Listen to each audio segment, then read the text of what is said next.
Hi, this is Aaron Booker with Varvid.tv. I'm here with Mary Jo Schrade from the Microsoft Anti-Piracy team. Mary Jo, tell me a little bit about what you do with Microsoft and how you help solve the piracy problem. I'm a lawyer at Microsoft. I've been working on piracy for 10 years in the United States. So that's my primary focus, is addressing channel piracy in the United States. What are some of the kinds of piracy that you see? Well, there are a number of different types of piracy. There are people who sell counterfeit software. That's probably what people think of most commonly when they hear piracy. But there are also people who do other kinds of piracy where they sell software that's unlicensed, but the customer doesn't realize they're buying unlicensed software. They're paying for their license, they're not getting a license.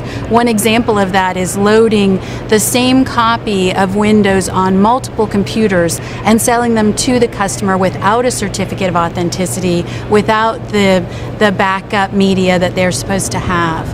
Another issue we've seen recently is selling software assurance, which is supposed to be sold after someone has purchased a license, as the underlying license. And that's a real problem because the customers were actually paying the full amount that they would pay for a new full license.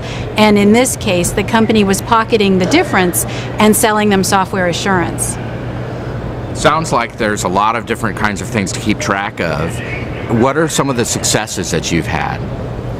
Well, one of the things that we're doing now in leveraging our business intelligence tools is to really get out ahead of the piracy problem. It really helps us a lot. Instead of always being reactive to customer reports, we integrate the customer reports with other business intelligence, such as the number of failures in a certain area of Windows Genuine Advantage of people checking their software, as well as custom seizures that were done by governmental authorities. And we overlay all of that so that we can really get to the source of the piracy much sooner, much more quickly, by narrowing it down geographically.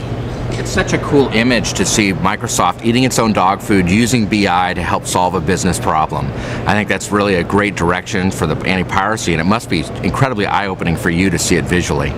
It really is, and it's astounding when you start to see the depth of your understanding, when you pull together information from so many different sources and you see it all in one place.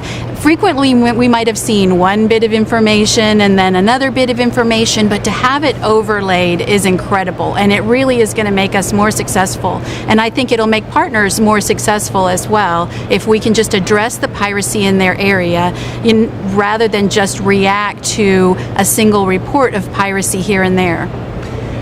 As partners, we're really feet of the street for Microsoft, and so frequently a partner will run into a situation where they discover what they think is piracy. What should that partner do? How do they address that?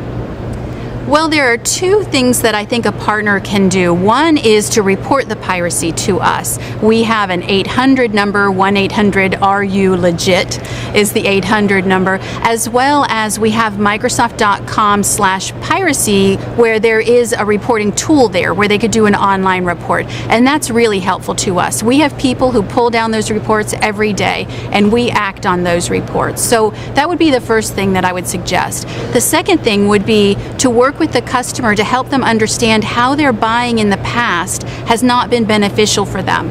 Frequently we see customers who buy solely on price rather than from a trusted partner. And we really want to drive people to buying from trusted partners where they know that what they're getting is legitimate. So I think partners can educate their customers on why it's not always the best deal to go with the lowest price. What about in the situation where a partner realizes that a customer that they've sold licensing to is using more licenses than they paid for? It's one of those uncomfortable conversations that a partner wants to have. It's much easier when you walk into a new situation and can say, well, gosh, your previous partner wasn't doing you right. That was really fraudulent, the way they were treating you.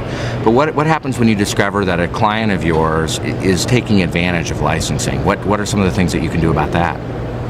We frequently find that customers don't understand the licensing. So it's not so much an intent to take advantage of the licensing, but rather a lack of understanding. And we think that our partners are the best way to give those customers some education. Microsoft also has educational materials for customers that can come through the partner to help the partner with those discussions, to show that Microsoft stands behind what the partner's saying.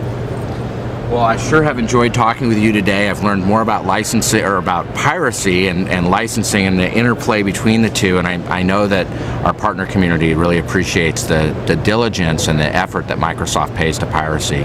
I know that what percentage of licenses come through from partners? Must be the majority of licenses.